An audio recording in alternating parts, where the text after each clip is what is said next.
The founding of Rome in 753 BC is one of the most famous stories of antiquity and plays a central role in Roman mythology.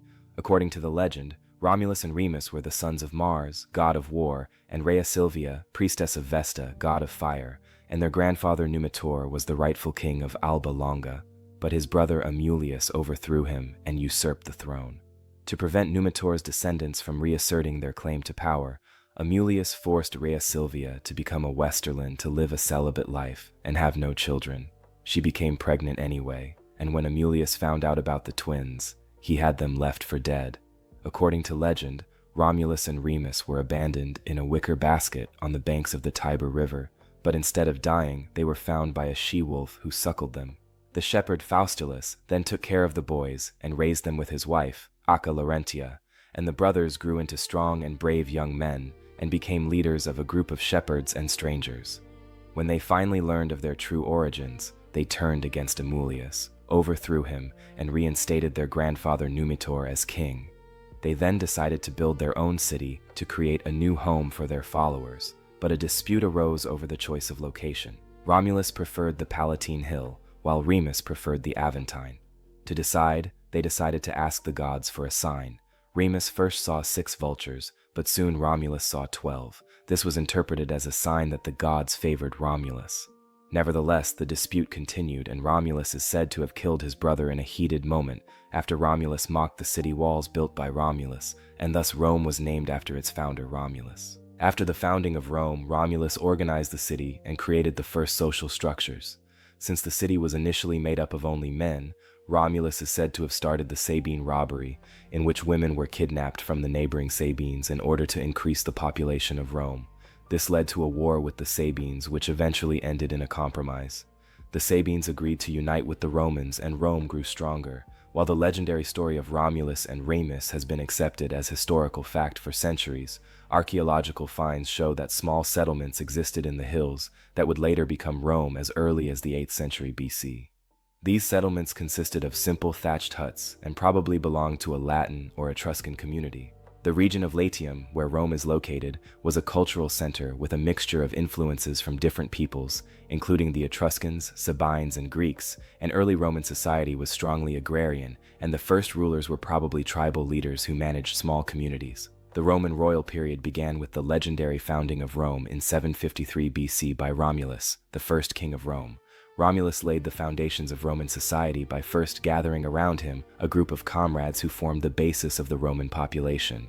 He invited men from neighboring regions to further populate Rome and carried out the famous kidnapping of Sabine women to attract women to his settlement. While this early period of Rome was characterized by military conflicts and territorial expansion, Numa Pompilius, the second king after Romulus's death, introduced a series of religious reforms. Numa is credited with establishing many of the religious rituals and institutions that characterized Roman life for centuries. The third king, Tullus Hostilius, was a warrior ruler, known for dragging Rome into numerous military conflicts to expand the city and increase its power.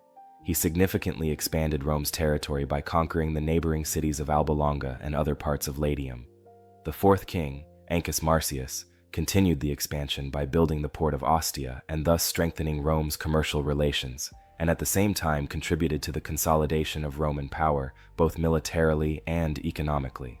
The fifth king, Tarquinius Priscus, was the first Etruscan to ascend to the Roman throne and carried out important infrastructure improvements.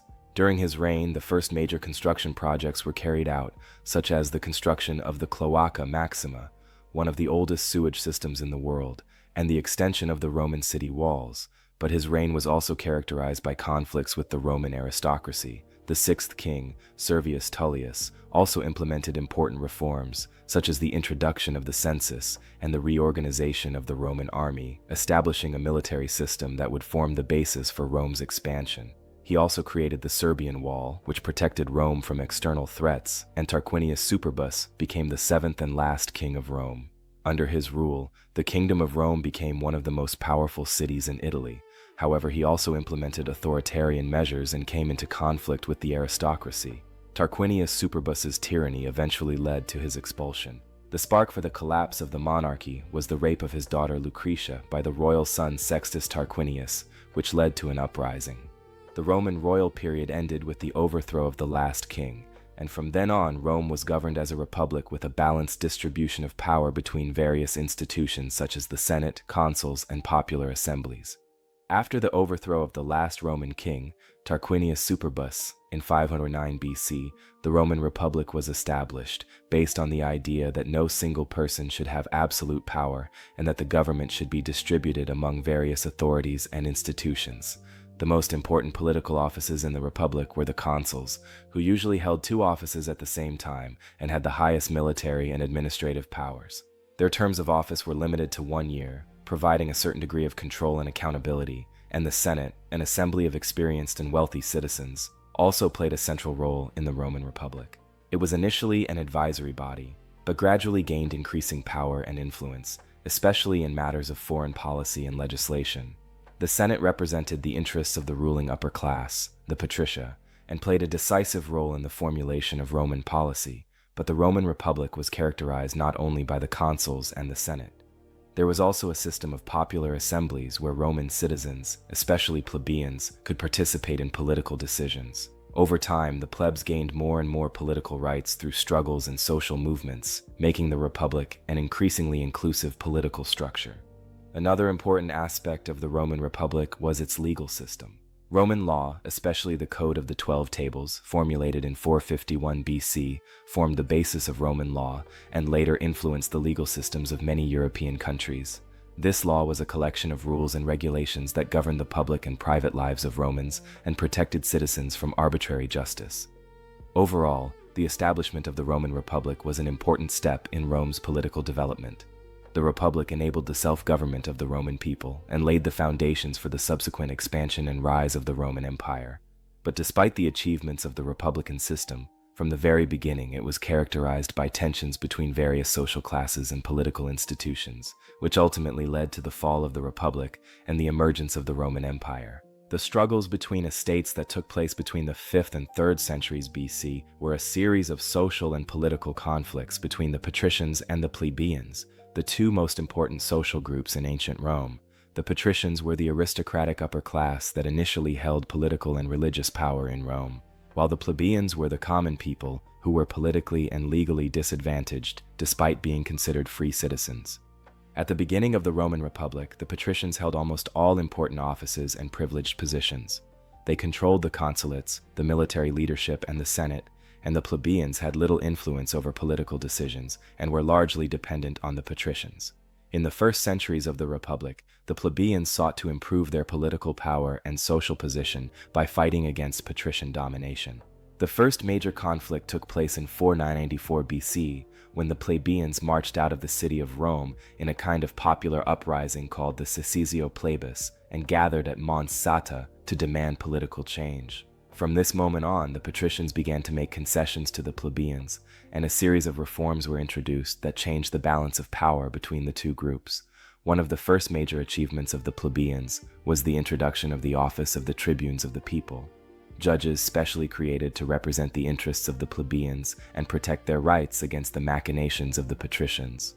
The popular tribunes had the right to block laws and challenge decisions taken by the ruling class. However, the most important reform that emerged from the struggles of the estates was the Law of the 12 Tables, passed in 451 BC. This law was a collection of written rules and regulations intended to govern daily life and legal relations in Rome. The Code of the 12 Tables was a landmark in Roman legal history because it was binding on all citizens, both patricians and plebeians, and codified existing legal norms, ensuring a certain legal equality for the plebeians and preventing them from continuing to be disadvantaged by arbitrary interpretation of the law. The struggles between the estates continued in the 4th and 3rd centuries BC, with the plebeians gradually gaining more political and economic rights and, over time, being able to further expand their political power through various legal reforms, such as the Lex Hortensia of 287 BC, which declared that the decision of the popular assembly was binding on all Roman citizens. This ultimately led to a far-reaching equalization of the two social groups, although the patricians continued to occupy important social and political positions. The conquest of Italy. In the 4th and 3rd centuries BC, Rome experienced a phase of intense expansion in which the city extended its influence over the entire Italian peninsula. These conquests were the result of a combination of military power, strategic alliances, and the ability to integrate subjugated peoples into the Roman system. Rome's expansion in Italy initially began with conflicts with neighboring tribes and peoples who settled in the areas around Rome, eventually leading to Rome's domination of all of Italy. At the beginning of the 4th century, Rome was still in competition with other Italic peoples, including the Etruscans in the north, the Samnites in the south, and the Greeks in the south of Italy. Initially, the Roman Republic was characterized by internal conflicts and the struggle for political equality within its own society, but during this period, Rome was constantly engaged in military conflicts that expanded its territory. One of the key moments in this phase of expansion was the war against the Samnites, a popular tribe native to southern Italy, who fought several wars against Rome between 343–290 BC, the so-called Samnite Wars, which were decisive in the expansion of Roman power into southern Italy. In these battles, Rome managed to prove its military superiority and defeat the Samnites, which laid the foundation for the later integration of southern Italy into the Roman Empire. Rome also formed a series of alliances with other peoples in the region, strengthening its position and facilitating the expansion of its rule.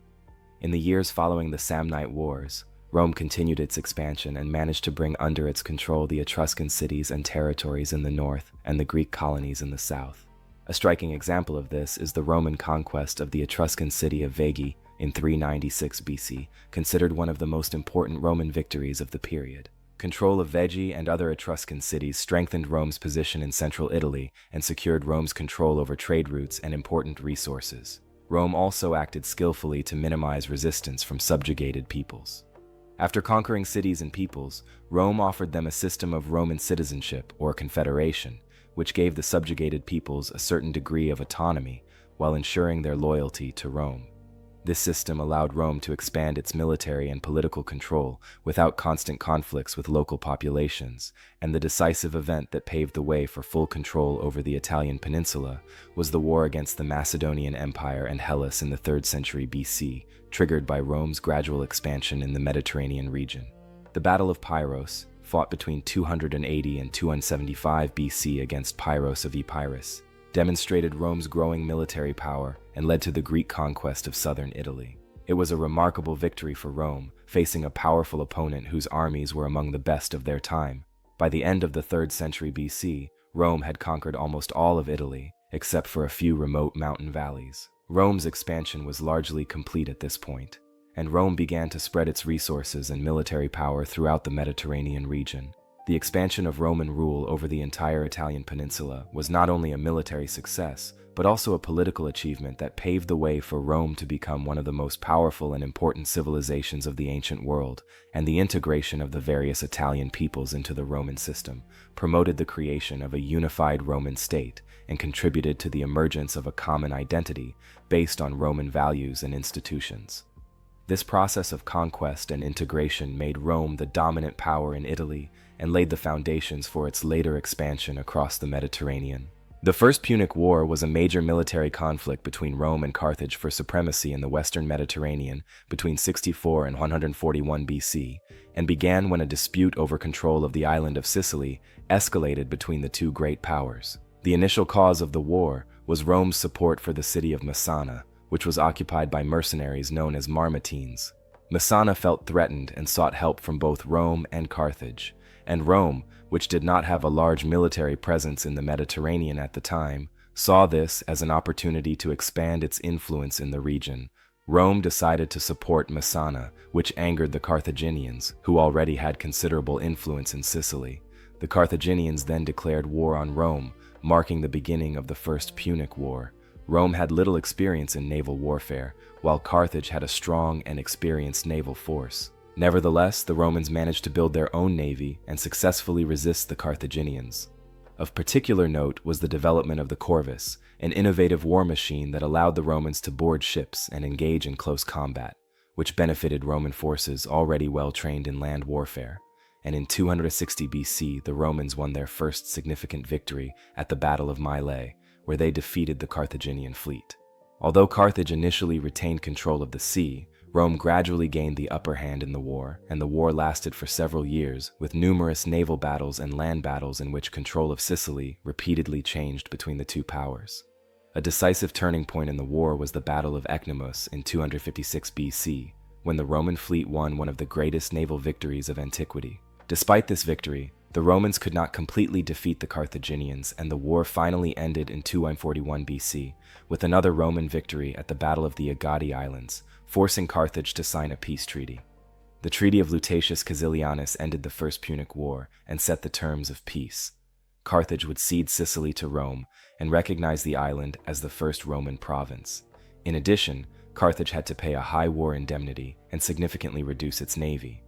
While this defeat weakened Carthage politically and economically, Rome not only consolidated its control over Sicily, but also expanded its influence in the western Mediterranean. Although the loss of Sicily and the payment of reparations burdened Carthage in the long run, it recovered from defeat relatively quickly. This victory marked the beginning of Rome's expansion and its emergence as the dominant power in the western Mediterranean. Rome benefited from control of Sicily, which became an important base for later military campaigns, but this expansion led to tensions between Rome and Carthage that would later erupt in the Second Punic War. The Second Punic War, which lasted from 2018 BC to 201 BC, was the second major military conflict between Rome and Carthage. The war began when the Carthaginian general Hannibal Barca declared war on Rome in 218 BC after Rome broke a treaty that was supposed to maintain the status quo in the western Mediterranean region. The conflict led to a series of battles on both land and sea and is considered one of the most intense and far-reaching wars of the ancient Mediterranean. The war quickly took a dramatic turn when Hannibal developed an impressive strategy to challenge Rome in an unexpected way. Instead of crossing the Mediterranean directly, he decided to march across the Alps into Italy with an army of around 50,000 soldiers, 9,000 cavalry, and 37 war elephants. This daring and spectacular crossing of the Alps was a strategic masterpiece that took Rome and the rest of the ancient world by surprise, and was also one of the most remarkable military moves in history. Hannibal's army suffered many casualties as it crossed the Alps, but the general himself was a brilliant tactician, and after reaching Italy he began to counter the Roman forces with surprising attacks, achieving a series of remarkable victories. The most famous of these victories was the Battle of Cannae in 216 BC, where Hannibal completely destroyed a Roman army of around 80,000 men. This battle is considered one of the greatest tactical defeats in military history and left Rome in a serious crisis. Many Roman soldiers and high-ranking officers were killed, and the Roman population was deeply shaken. Hannibal's victory was not only a military triumph, but a psychological blow to Roman power that called the entire Roman Republic into question. Despite Hannibal's tremendous military successes, Carthage failed to fully realize the strategic objectives of the war, and although Hannibal continued to operate in Italy, defeating Roman troops on several occasions, he was unable to conquer the Roman capital and defeat the Republic once and for all. Recovering from its losses, Rome changed its military strategy and launched a counteroffensive under Publius Cornelius Scipio. Rome sought new allies in Italy and eventually managed to regain control of the territory. Scipio organized an attack on Carthage to prevent Hannibal from returning home and regrouping his forces. In 202 BC, the two armies met at the Battle of Zama near the city of Carthage, a decisive battle in which Scipio decisively defeated Hannibal, using tactics that neutralized the movements of Hannibal and his elephants. This victory gave Rome the ultimate supremacy in the war.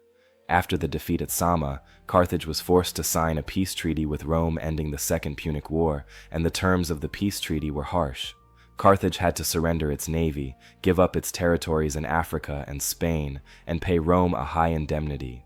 In addition, Carthage's military and economic mobility was severely restricted, and the Treaty of Zama secured Rome's supremacy in the western Mediterranean, making the Republic the dominant power in the region. The Third Punic War, which took place between 149 and 146 BC, was the final and decisive conflict between Rome and Carthage, resulting in the final destruction of the city of Carthage and the transformation of its territory into a Roman province. This war was the culmination of a long-standing rivalry between the two powers, which had clashed repeatedly since the First Punic War, 64-141 BC, and the Second Punic War, 1118-201 BC. Although Carthage signed a peace treaty after its defeat in the Second Punic War and its military and economic mobility was severely restricted, the hatred between Rome and Carthage continued. Rome's desire for growth and Carthage's efforts to recover economically further increased tensions. and the Third Punic War would ultimately answer the question of which of the two powers would hold undisputed supremacy in the Western Mediterranean. The war was triggered by growing dissatisfaction in Rome, with Carthage's growing economic and military recovery, despite the provisions of the Peace of Sama, which aimed to severely restrict Carthage, and especially by the military resurgence of Carthage, which was no longer allowed to have its own army after the Second Punic War. The immediate trigger for the war was a dispute with Carthage's neighbors in what is now Tunisia. Rome used these disputes as an excuse to attack Carthage, even though the city had done its best in the past to abide by the Treaty of Sama and had no military ambitions. The Roman leadership under the consul Publius Cornelius Scipio Aemilianus, grandson of the famous Scipio Africanus, saw the destruction of Carthage as an opportunity to finally secure Roman supremacy and end the conflict once and for all. Rome declared war on Carthage, and the Third Punic War began in 149 BC. The war began with the siege of Carthage, where Rome attempted to starve and conquer the city in a year-long siege ring. The Carthaginians bravely defended their city, even though their military strength was significantly weakened. They built a series of defensive lines and managed to achieve even small successes against the Roman attackers in the first years of the siege. However, Rome chose a strategy of total annihilation, and under the leadership of Scipio Aemilianus, Roman troops increasingly focused on blockading the city and using siege weapons, and after Carthago endured the siege for several years, Rome finally succeeded in conquering the city in 146 BC. The siege was conducted with extraordinary violence and brutality, and after the city fell, Scipio Aemilianus ordered the total destruction of Carthage. The city was razed to the ground, its walls and buildings destroyed, and most of the surviving Carthaginians were enslaved or killed. The destruction was reportedly so great that the city subsequently disappeared from the map and was never rebuilt.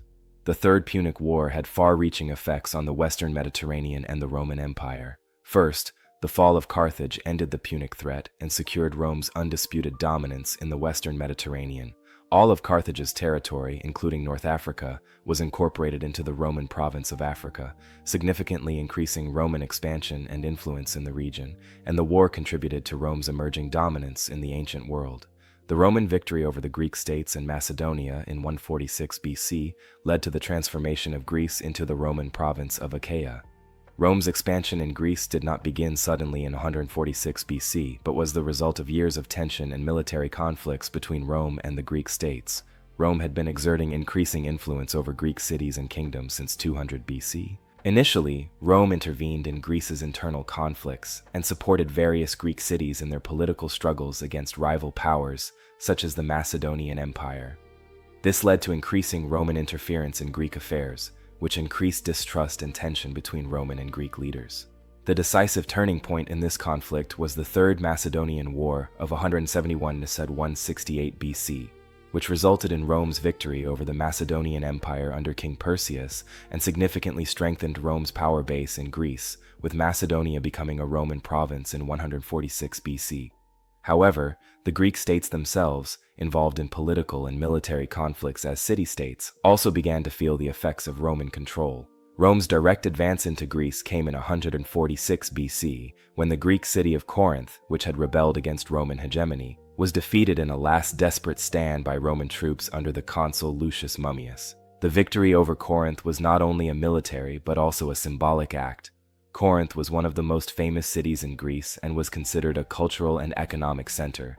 The destruction of Corinth by the Romans marked the final end of Greek independence and heralded the full integration of Greece into the Roman Empire. After the destruction of Corinth and the victory over the Greek cities, Rome decided to officially make Greece a province. The Roman province of Achaia, named after the region, was established and henceforth under Roman control. The province included the entire Greek mainland, and the Roman administration took control of the region's resources and political organization.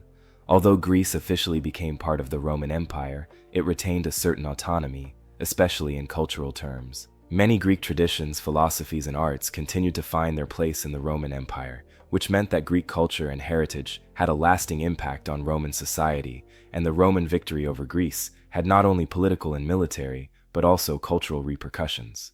Considered the cultural and intellectual center of the Western world at the time, the Greeks had a profound impact on the Roman elite.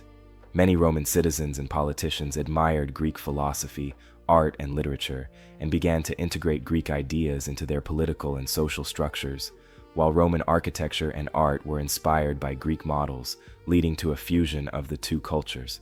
Greece, now officially part of the Roman Empire, experienced a period of cultural development under Roman rule, especially in the fields of philosophy and art. Although Rome retained political supremacy, Greek culture continued to find fertile ground within the Roman Empire, and overall the conquest of Greece represented an important moment in Roman history, as it not only symbolized the military success and expansion of the Roman Empire, but also integrated the heritage and ideas of one of the greatest civilizations of antiquity into the Roman Empire. But Roman control over Greece was not without its difficulties. In the years following the conquest, there were various uprisings and revolts as many Greeks tried to maintain their independence, but these attempts failed and Greece remained under the rule of the Roman Empire. Although Greece lost its political independence, culturally it remained an important part of the Western world and continued to influence Roman society and culture. Gracchian reforms between 133 and 121 BC, the brothers Tiberius and Gaius Gracchus, both from a respected plebeian family, sought to reduce growing social inequality and reorganize the balance of power in the Roman state through far-reaching reforms. However, their political activities led to violent clashes with the conservative upper class, especially the Senate, which ultimately led to their violent deaths and increased political radicalization in Rome. Tiberius Gracchus, the elder of the two brothers, was elected tribune of the people in 133 BC. He recognized that one of the greatest social problems facing the Republic was the growing gap between the wealthy upper class and the poorer people. The peasants in particular suffered from the consequences of Rome's expansion, and while the great latifundia, or large estates, were ruled by wealthy senators and nobles, many small farmers lost their land and were forced to move to the cities, where they often lived in poverty. To solve this crisis, Tiberius Gracchus proposed a comprehensive land reform. His law, called the Lex Sempronia Agraria, provided for the redistribution of state lands, previously illegally occupied by the elite, to landless citizens in order to revitalize the peasantry and thus ensure Rome's economic and military stability. The Senate, made up mostly of wealthy landowners, fiercely resisted this reform because it threatened their own economic interests. When Tiberius Gracchus nevertheless tried to implement his reform with the support of the People's Assembly, the conflict escalated, and the Senate saw Gracchus's actions as a violation of the Constitution and a threat to the existing balance of power. In the end, Tiberius Gracchus and most of his supporters were killed in a violent attack by senatorial forces in 133 BC. After his brother's death, Gaius Gracchus continued the reform movement when he was elected tribune of the people in 123 BC. He not only continued his brother's land reforms, but also expanded his reform plans to include additional measures to empower the plebeians. These included a law on subsidized grain supplies for the urban population, the construction of new colonies to settle landless citizens, and reforms to the court system aimed at limiting the influence of the Senate. He also sought to strengthen the alliance between the plebeians and the Roman equites, a wealthy non-senatorial class, to create a counterweight to the conservative Senate. His rivals in the Senate feared his loss of power and took every opportunity to discredit him. After Gaius ran for a third term as tribune of the people in 121 BC, riots broke out in the city, and the Senate took the opportunity to issue a declaration of emergency, the Senatus Consultum Ultimum, which authorized the use of force against political opponents. In the ensuing clashes, Gaius Gracchus was persecuted by his political enemies and eventually committed suicide to avoid capture. Hundreds of his supporters were also killed or executed. The rise of Gaius Marius, between 107 and 100 BC, Gaius Marius succeeded in fundamentally changing both his rule and the role of the Roman army through sweeping military reforms and a masterful political strategy. Marius came from a rather modest family from Arpinum, far from the traditional Roman elite. However, thanks to his military achievements and populist policies, he was able to rise to the highest offices, and his most important political breakthrough came in 107 BC, when he was elected consul for the first time. At this time, Rome was waging a bitter war against the North African kingdom of Numidia under King Jugurtha. Marius took command and waged the war with a decisive and effective strategy, and eventually one of his officers, Lucius Cornelius Sulla, managed to capture Jugurtha in a trick that ended the war, and it brought Marius enormous fame. But Gaius Marius' real historical importance lay in his reforms of the army. Before his time, the Roman army was mostly composed of citizens who had a certain minimum wealth and had to provide their own equipment. This meant that many poor citizens were excluded from military service. Marius fundamentally changed this system, opening recruitment to propertyless citizens and requiring the state to provide the equipment, creating for the first time a standing professional army, no longer made up exclusively of wealthy citizens, but increasingly of landless proletarians. While these reforms made the Roman army more flexible and powerful, they also had far-reaching political consequences. Since soldiers were now directly subordinate to their generals, there was a close bond between army commanders and their troops, and many legionaries felt that they were loyal primarily to their commanders rather than to the state. This would lead to major internal conflicts in the coming years, as ambitious commanders used their troops in political power struggles. Marius's reforms proved their worth in the following years, when Rome faced the threat of the Cimbri and Teutons, Germanic tribes that defeated Roman armies in many battles and advanced into Gaul and Italy. Between 104 and 101 BC, Marius was elected consul a total of 5 consecutive times. In an extraordinary event in Roman history, he inflicted a decisive defeat on the Germanic invaders in a series of campaigns, notably the Battle of Aquae Sextiae in 202 BC and the Battle of Vercellae in 201 BC. After these military successes, however, Marius became increasingly involved in political conflict. His alliance with populist politicians led to violent disputes with the senatorial aristocracy, and in 100 BC he became involved in domestic violence when his allies tried to introduce radical reforms. The situation escalated and Marius was forced to distance himself from his own supporters. This led to a decline in his political influence in the years that followed. Sulla's dictatorship, Lucius Cornelius Sulla, was one of the most influential figures in the late Roman Republic.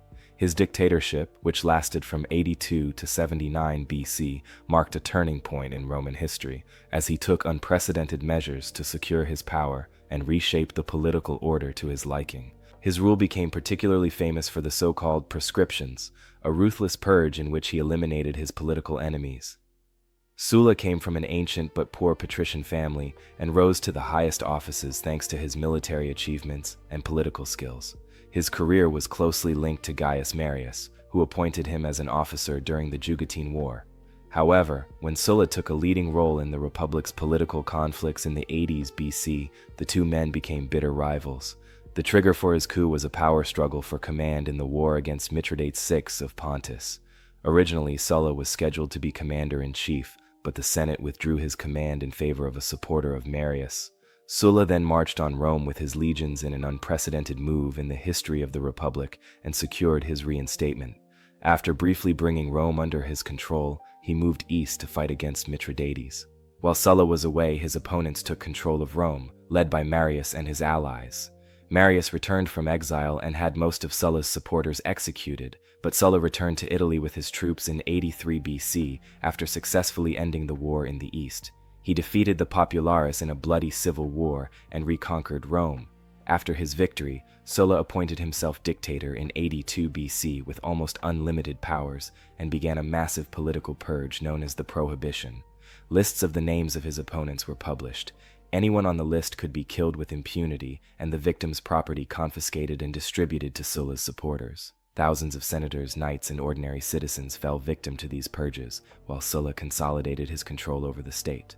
In addition to the prohibitions, Sulla carried out far-reaching reforms aimed at strengthening the power of the Senate and greatly limiting the power of the popular tribunes, increasing the number of senators, weakening the influence of the popular assembly, and establishing strict rules for holding political office. His reforms were an attempt to stabilize the Republic and prevent future political turmoil. Surprisingly, Sulla voluntarily resigned from office in 79 BC and retired to his country house, where he died in 78 BC. His withdrawal from politics was unusual for a man who had come to power with so much power. But despite his reforms, he could not stop the further disintegration of the Republic. His actions had shown that military power was an effective way to seize power in Rome, a lesson that later generals like Gaius Julius Caesar understood all too well. The First Triumvirate. The First Triumvirate was an informal alliance between three of Rome's most powerful men, Gaius Julius Caesar, Cnaeus Pompeius Magnus, and Marcus Licinius Crassus. This alliance was formed in 60 BC to secure the political and military interests of the three men and to increase their power within the Roman Republic. Although not an officially recognized state body, this alliance had a significant impact on Roman politics and paved the way for the subsequent collapse of the Republic. At the time, Julius Caesar was an up-and-coming politician who had secured the support of the people but did not yet have the military power to fully realize his ambitions. Pompey was one of Rome's most respected generals, highly regarded for his successful campaigns in the East, but he had difficulty securing land for his veterans. Crassus, the richest man in Rome, had enormous financial resources, but not the military prestige of Pompey or Caesar. The three men realized that they could compensate for their weaknesses through an alliance. Pompey wanted to supply his troops and confirm his settlements in the East. Crassus sought military glory, and Caesar needed support for his political ambitions, especially his consulship. Triumvirate led to Caesar's election as consul in 59 BC. During his tenure, he pushed reforms that benefited Pompey and Crassus, including the approval of Pompey's settlement policy in the East and economic relief for Crassus and his supporters, in return for which Caesar was given command of the provinces of Gallia Cisalpina, Gallia Narbonensis, and Illyricum for 5 years, giving him the opportunity to begin his famous conquests in Gaul. However, the alliance was unstable from the start, as all three men pursued their own powerful interests. To solidify their alliance, Pompey married Caesar's daughter Julia, which temporarily created a closer bond between them, but tensions soon began to emerge, especially between Pompey and Crassus. In 56 BC, the three men met in the city of Lucca to renew their alliance. They agreed to extend Caesar's governorship of Gaul, while Pompey and Crassus ran together for consul in 55 BC. After their successful election, Pompey was given the provinces of Hispania, while Crassus took command of Syria to fight against the Tatar Empire. The end of the Triumvirate began in 53 BC, when Crassus died after suffering a crushing defeat at the Battle of Carrhae against the Patricians. Without the stabilizing influence of Crassus, the relationship between Pompey and Caesar visibly deteriorated, and Julia's death in 54 BC dealt the alliance another serious blow, resulting in the loss of the family bond between Caesar and Pompey. In the years that followed, Pompey increasingly became an ally of the Senate, while Caesar's conquests in Gaul made him even more powerful. Eventually, the growing rivalry between the two men led to the outbreak of civil war in 49 BC, when Caesar marched his troops across the Rubicon against Pompey, ending the First Triumvirate and marking the final years of the Republic. Persecution of Christians. In the period from the 1st to the 3rd century AD, early Christians in Rome and neighboring regions suffered numerous persecutions. This period was characterized by state rejection of Christianity, which Roman rulers saw as a threat to the traditional religious order and the political stability of the empire. The faith of the Christians, which did not venerate the Roman gods and the emperor as deities, contradicted the Roman state cult, which was based on the worship of the gods and the emperor as gods. The first period of Christian persecution began under Emperor Nero, who died in 64 AD. After the devastating fire in Rome, Nero accused Christians of deliberately setting the fire. This led to the first systematic persecutions, and Nero had large numbers of Christians in the city arrested and executed mercilessly. Many were killed in arenas for public entertainment, thrown to wild animals, or in other horrible ways. However, this first persecution was not yet empire-wide, as it was largely confined to Rome and neighboring regions, and in the following decades the fate of Christians varied under different emperors. Some emperors, such as Trajan, 98 to 117 AD, followed a more pragmatic policy, not actively persecuting Christians but tolerating Christianity. Christians were expected to participate in Roman state ceremonies, especially the worship of the emperor, which was impossible for many Christians because of their monotheistic beliefs, and anyone who refused to worship the emperor as God was seen as an enemy of the state and sometimes a nuisance. The real persecution increased under the emperors Decius, 249-251 AD, Christus and Valerian, 253-260 AD, who saw Christianity as a serious threat to the Roman Empire. Decius forced Christians to make offerings to the Roman gods by making it compulsory to participate in religious state ceremonies, and those who refused were considered enemies of the state and punished. These measures led to nationwide persecution, and many Christians were exiled, tortured, or executed. Under Emperor Valerian, persecutions intensified, and Christian leaders such as bishops and priests were particularly targeted. However, The persecutions of the first centuries did not only have a negative impact on the Christian community, it also contributed to the strengthening of the faith, as Christian steadfastness under difficult circumstances found many followers. The martyrs who sacrificed their lives for their faith became important symbols of Christian hope and determination, and had a lasting impact on Christianity, which managed to spread throughout the Roman Empire despite repeated persecutions. Thanks to its uniform doctrine and organization based on bishops and deacons, Christianity was able to survive and gain new followers even in times of persecution. The persecutions finally ended with the Edict of Milan in 313 AD, when emperors Constantine I and Licinius legalized Christianity, marking the end of state persecution. In the years that followed, Christianity became increasingly accepted and finally became the state religion of the Roman Empire at the end of the 4th century under Emperor Theodosius I. The crisis of the 3rd century, lasting from 235 to 284 AD, was a period characterized by political instability, economic problems, and external threats that brought the empire to the brink of collapse. Political instability was one of the most prominent features of this period. After the death of Emperor Alexander Severus in 235 AD, a period of almost constant struggle for military power began. Around 30 emperors served during this period. Most of them ruled for a short period of time and often came to power through violence or coups, leading to an extremely high turnover of rulers and constant uncertainty at the head of the empire. Most of these soldier emperors were elected by soldiers, which led to military dominance and the weakening of traditional political structures. Military difficulties were also an important factor in the Roman Empire, facing attacks and invasions from many directions. In the west, its borders were threatened by Germanic tribes, especially the Franks and Alemanni. In the east, the empire fought against the Sassanids, who were trying to take over the Roman province of Mesopotamia, and these threats led to constant military conflicts that strained the empire's resources and further undermined its stability. Economically, the empire was also under great pressure during the crisis of the 3rd century. Constant wars strained the treasury, and the monetary economy faced increasing difficulties. To meet financial demands, Roman emperors began to reduce the silver content of coins, leading to massive inflation. The value of Roman money fell rapidly, undermining confidence in the currency and further destabilizing the economy. Another important aspect of the crisis was the increasing fragmentation of the empire and the formation of de facto independent sub-empires in various regions, such as the East. The Gallic Empire in the West between 260–274 AD, and the Palmyrene Empire in the East between 267–273 AD were attempts by regional rulers to take control of specific regions and break away from the center of the empire. Although these partial states survived temporarily, they contributed to the weakening of the empire as a whole and made reunification a major challenge. Despite these difficulties, the Roman Empire managed to survive the crisis. The reign of Emperor Diocletianus, who ascended to the throne in 284 AD, was a decisive turning point. Diocletian introduced sweeping reforms to stabilize the empire and strengthen the economy, dividing the empire into various administrative regions and taking measures to stabilize tax collection and currency.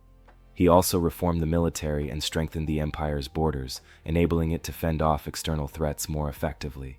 Through these reforms, Diocletian was able to stabilize the empire and thus laid the foundations for the survival of the Roman Empire in the West and the continuation of the Eastern Roman Empire. Diocletian's tetrarchy. The tetrarchy, introduced by Emperor Diocletian in 293 AD, was an important model of reform that fundamentally changed the governance of the Roman Empire. The aim of this reform was to prevent the political instability that had plagued the empire during the crisis of the 3rd century, and to establish a more efficient administration. By introducing a system in which 4 rulers ruled at the same time, control over the vast territories of the empire would be improved, and the question of succession would be clearly regulated.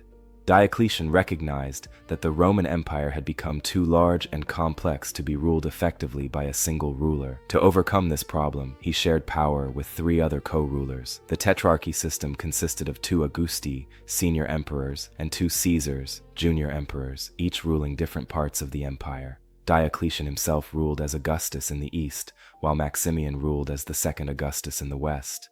There were 2 Caesars under them, Galerius in the east and Constantius Chlorus in the west. Each of the 4 rulers was responsible for a specific part of the empire and had to take care of military defense, administration, and legislative affairs in his region. It was also planned that 2 Augusti would abdicate after a certain period of time, whereupon 2 Caesares would take their place and appoint new Caesares in turn. This system was intended to ensure an orderly succession to the throne and thus avoid the chaotic power struggles that had so often occurred in previous years. Tetrarchy achieved some important successes, and the administration of the empire became more efficient as each ruler could concentrate on a clearly defined area. Military defense was also strengthened, as emperors were closer to threats on the borders and could react more quickly to attacks. Diocletian also carried out extensive economic and social reforms to stabilize the empire, such as tax reform, the introduction of fixed prices for goods, and the strengthening of the bureaucracy. Despite these advantages, however, the tetrarchy system did not last long. After Diocletian's abdication in 305 AD, power struggles soon erupted among his successors, and instead of the system being maintained in an orderly manner, rivalries developed between emperors, which eventually led to new civil wars. Eventually, the tetrarchy was abolished by Constantine the Great, who after several conflicts reunited the empire under a single ruler. Although the tetrarchy did not last in the long term, it was a decisive step in the development of the late Roman state, demonstrating the need for decentralized rule and laying the foundations for the later divisions of the empire. The administrative structure created by Diocletian, especially in the East, meant that the Eastern Roman Empire, also known as the Byzantine Empire, could later assert itself, while the Western Roman Empire collapsed in the 5th century. Constantine the Great, who ruled from 306 to 337 AD, marked the transition from pagan antiquity to the Christian Middle Ages and permanently changed both the political and religious structure of the empire. Two of his most important achievements were the spread of Christianity and the establishment of the new capital Constantinople. After the death of his father Constantius Chlorus in 306 AD, Constantine was proclaimed emperor by his troops in Britain. This led to a power struggle with other rulers claiming the throne, and through a series of battles and political maneuvers he prevailed over his rivals. The defining moment of his reign was the Battle of Milvian Bridge in 312 AD against his rival Maxentius. According to tradition, Constantine had a vision before the battle in which he saw a Christian symbol, and the words, "By this sign you will be victorious." This victory strengthened his sympathy for Christianity. In 313 AD, Constantine, together with his co-emperor Licinius, issued the Edict of Toleration of Milan, which granted religious freedom to Christians and ended many years of persecution of Christians in the empire. He encouraged the building of Christian churches, including the Lateran Basilica and the ancient Church of St. Peter in Rome, and supported the church financially and politically. During his reign, he convened the First Council of Nicaea in 325 AD, where important theological issues were clarified and the foundations of Christian doctrine were solidified. In addition to his religious policies, Constantine also carried out important political and administrative reforms. One of his most far-reaching decisions was the establishment of a new capital for the Roman Empire. Rome had lost its importance, and Constantine was looking for a strategically favorable location for a new metropolis. He decided in favor of the city of Byzantium on the Bosporus and expanded it extensively. In 330 AD, the city was officially inaugurated as Constantinople. It was designed as the new Rome and equipped with magnificent palaces, churches, and administrative buildings. Due to its location between Europe and Asia, Constantinople became an important center of trade and power, remaining the center of the Eastern Roman Empire for centuries, and Constantine remained in power until his death in 337 AD. He was baptized shortly before his death, becoming the first Christian emperor. His influence on Roman and European history was enormous, and his reforms and support for Christianity laid the foundations for Christianity as the state religion, which was finalized under his successor Theodosius I. He also founded Constantinople, which would remain the center of the Byzantine Empire for almost 1,000 years. His decisions not only influenced his contemporaries, but also shaped the history of Europe and Christianity to the present day, the division of the empire. After the death of Emperor Theodosius I in 395 AD, the Roman Empire was finally divided into two separate parts, the Western and the Eastern. This division marked a turning point in the history of the Roman Empire as it heralded the gradual weakening of the western part of the empire and the development of the Byzantine Empire in the East. Theodosius I, the last emperor to rule the entire Roman Empire, had unified the empire during his reign, but realized that the vastness of the empire and the various challenges it faced made effective administration and defense difficult. After his death, the empire passed to his two sons. Arcadius took the east and succeeded him as emperor of the Eastern Roman Empire, while Honorius ruled the west. This division was not only political in nature, but also had a profound impact on the culture, military, and economic development of the two parts of the empire. The western part, with Rome as its capital, continued to experience the strain of constant attacks from barbarian peoples such as the Vandals, Goths, and Huns. These attacks eventually led to the final collapse of the Western Roman Empire in 476 AD, when the last Western Roman emperor, Romulus Augustulus, was deposed by Odoacer, a Germanic military leader, thus ending the era of the Western Roman Empire. However, the eastern part, with its new capital Constantinople, developed more steadily and was able to survive as an independent empire for a long time. Constantinople became an important center for trade, culture, and religion, and enjoyed a period of prosperity compared to the West. The Eastern Roman Empire, also known as the Byzantine Empire, survived for centuries until the Ottoman conquest of Constantinople in 1453. The division of the empire in 995 AD was therefore a decisive decision that had a major impact on the course of European history.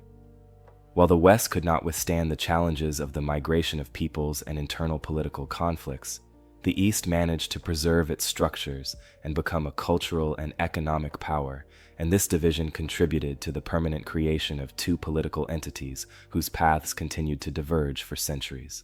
The sack of Rome by the Visigoths in AD 410 marked a decisive moment in the collapse of the Western Roman Empire. Under the leadership of the Visigothic king Alaric I, Rome was plundered for the first time in centuries, shaking confidence in the invincibility of the Eternal City and accelerating the gradual disintegration of the Western Roman Empire. The Visigoths, a Germanic tribe, were seeking a safe refuge during the migration period because their own lands were threatened by the Huns. Initially serving the emperor as foederati, that is, allies of the Roman Empire, the Visigoths under Alaric's leadership gradually began to turn against Rome. After their repeated demands for land and provisions were ignored and they were pushed eastward and southward within Roman provinces, a conflict finally erupted. In AD 408, Alaric and his forces laid siege to Rome, demanding high ransom payments and land grants. When the Roman Empire under Emperor Honorius failed to meet these demands, the Visigoths continued the siege. In 410, Alaric finally succeeded in capturing the city, which had until then been considered invincible. Rome was being conquered by a foreign ruler for the first time in more than 800 years, and the sack itself lasted 3 days, causing great destruction in the city. The Visigoths took valuable works of art, gold, silver, and other treasures, but unlike many other sacks, this one did not involve the complete destruction of the city. Alaric showed a certain respect toward the Roman population, as he preserved many buildings because of their historical and religious value, even though he deprived the city of its economic resources. The sack of Rome had a profound impact on the Romans' self-image and their belief in the invincibility of the empire. For many Romans, this event marked the symbolic end of ancient Rome, which had been seen as the center of the world at its height. Rome's moral and political authority was severely shaken, and this event contributed to the further decline and weakening of the Western Roman Empire. Although the Visigoths sacked Rome, they did not remain in the city permanently. Alaric soon withdrew and eventually led the Visigoths to southern Italy. Nevertheless, the sack of Rome by the Visigoths marked a decisive point in the decline of the Western Roman Empire, highlighting its increasing weakness and ultimately triggering a series of barbarian invasions that led to the fall of the Western Roman Empire in AD 476. The deposition of the last Western Roman emperor, Romulus Augustulus, in AD 476 is considered the symbolic end of the Western Roman Empire. This moment marked the final collapse of an empire that had been a dominant force in the Mediterranean region for centuries, and was not the result of a single dramatic military event, but rather of decades of political and social turmoil. Romulus Augustulus was the last emperor of the Western Roman Empire, but his reign was largely symbolic, as he possessed very little real power.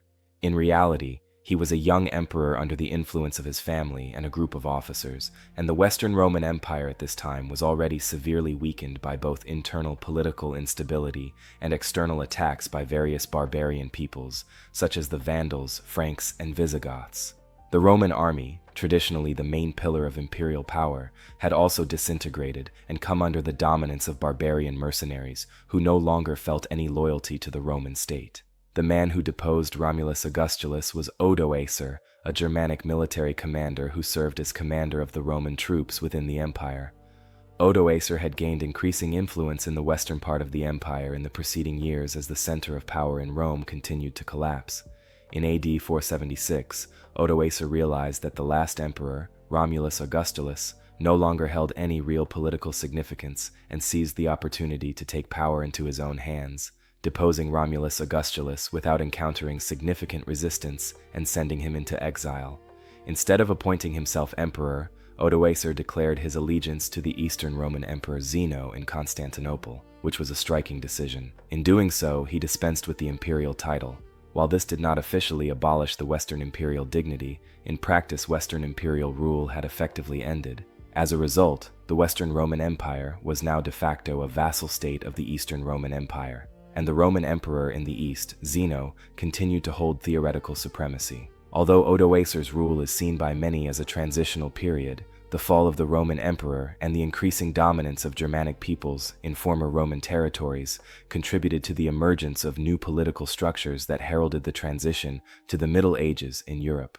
Although the Roman Empire continued to exist in the East under the Byzantines, the western part of the former world power had now become history. For this reason, the year AD 476 is deeply engraved in collective historical memory, not only because of the dramatic moment of the emperor's deposition, but also because of the symbolic significance of this event. The fall of the Western Roman Empire ushered in a new era in which the Roman world merged with the Middle Ages, characterized by various kingdoms, feudal structures, and Christian influences, laying the foundations of medieval Europe.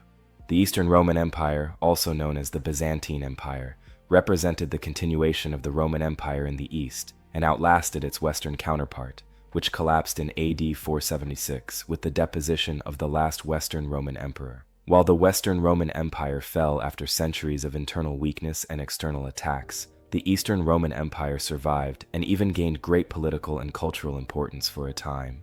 The Byzantine Empire became an independent and powerful state that lasted for more than 1,000 years after the fall of the Western Roman Empire, until the conquest of Constantinople in 1453. The origins of the Eastern Roman Empire can be linked to the division of the Roman Empire by Emperor Theodosius in AD 395.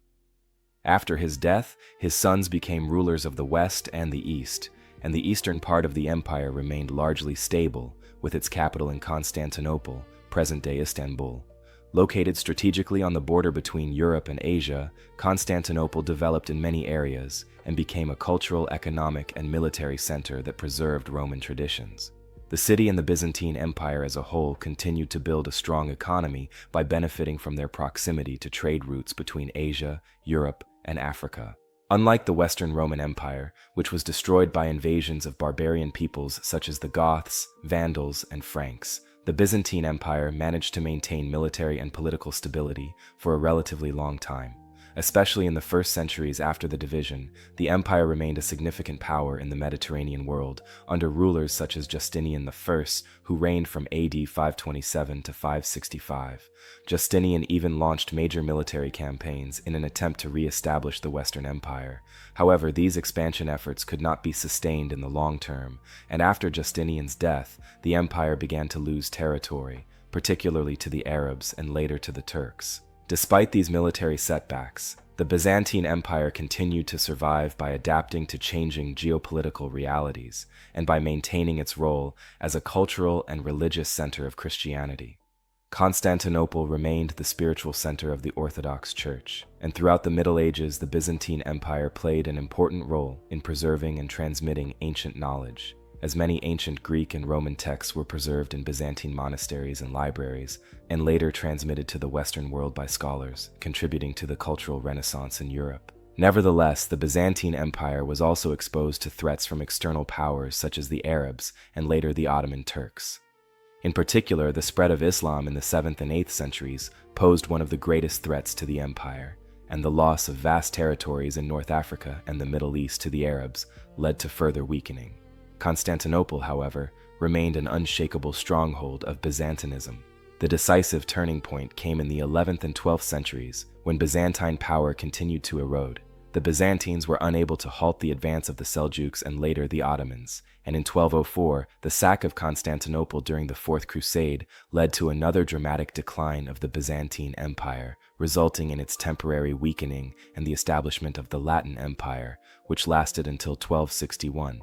The Byzantines eventually recovered and recaptured Constantinople, continuing their struggle against the Ottomans. The final conquest of Constantinople by the Ottomans under Sultan Mehmed II in 1453 marked the definitive end of the Byzantine Empire. After a long siege, the city fell, and the Byzantine Empire was incorporated into the new Ottoman administration. Nevertheless, the legacy of the Byzantine Empire has continued in many ways, particularly in the Orthodox Church, as well as in art, architecture, and political culture influenced by Byzantine tradition, which remains an important part of the history of the Eastern Mediterranean and Europe. The Justinian conquests of the 6th century were a series of military campaigns carried out between AD 527 and 565 by the Byzantine Emperor Justinian I, with the aim of restoring the Western Roman Empire and reclaiming lost Western territories. The purpose of these conquests was to return the Byzantine Empire to its former power and to consolidate the emperor's authority over the entire Mediterranean region. Justinian's primary goal was to reunite the Western Roman Empire, which had been lost in the 5th century due to the migration period and barbarian invasions. In order to preserve the Roman legacy and restore the territorial integrity of the empire, he sought to reconquer Western provinces that had come under the rule of barbarian peoples, such as the Ostrogoths, Vandals, and Franks, after the fall of the Western Roman Empire in AD 476. The conquests under Justinian strengthened the Byzantine Empire and represent an extraordinary example of the ambition to continue the Roman legacy. The most important military campaign began in AD 533 with the reconquest of North Africa. One of Justinian's most capable military leaders, the general Belisarius, launched an abiyan against the Vandals, who had controlled the region since the fall of the Western Roman Empire. The Vandals had settled in North Africa and ruled much of the region, including the important trading city of Carthage. After a series of victorious battles, Belisarius defeated the Vandals in AD 534 and incorporated the region as a province of the Byzantine Empire. Following the successful conquest of North Africa, Justinian turned his attention to Italy, which from AD 535 onward was ruled by the Ostrogoths under King Totila. Belisarius began a long campaign against the Ostrogoths, initially achieving great success and capturing important cities such as Rome. However, the Ostrogoths managed to regroup under new leadership and repelled the Byzantines in several battles. It took several more years and the intervention of another Byzantine general, Narses, for the Ostrogoths to be finally defeated. In 553, Italy once again became part of the Byzantine Empire, securing a significant victory for Justinian. The final major conquest under Justinian was the reconquest of parts of Spain controlled by the Visigoths. Although the Byzantines succeeded in conquering some areas of the Iberian Peninsula, they were unable to secure the region permanently, and the Visigothic state remained an important power in Spain until its final defeat in the 8th century. Despite these military successes, the burden of war was enormous. Continuous warfare and its associated costs placed heavy economic strains on the Byzantine Empire, and the Byzantines were only able to hold their conquests for a short time. The distance of the Western territories from the Byzantine core regions, ongoing internal instability, and increasing external threats from the Franks and later the Arabs made control difficult. Nevertheless, the Justinian conquests left a lasting mark. They significantly expanded the territory of the Byzantine Empire and allowed Justinian to realize, at least briefly, his goal of restoring the Roman legacy. The reconquest of Italy in particular had long-term cultural and political effects. The Byzantine legacy in Italy, especially the introduction of Byzantine law and cultural influences, continued even after the region was lost to the Byzantine Empire in the 8th century. Overall, the Justinian conquests were an attempt to restore the Roman Empire, but they also highlighted the immense challenges involved in controlling such a vast empire. Although militarily successful, the long-term impact of these conquests was limited, as the Byzantine Empire lost much of the reconquered territory after Justinian's death. Nevertheless, the period of Justinian's conquests remains a striking moment in Byzantine history and an important example of an emperor's ambition to preserve the ancient legacy.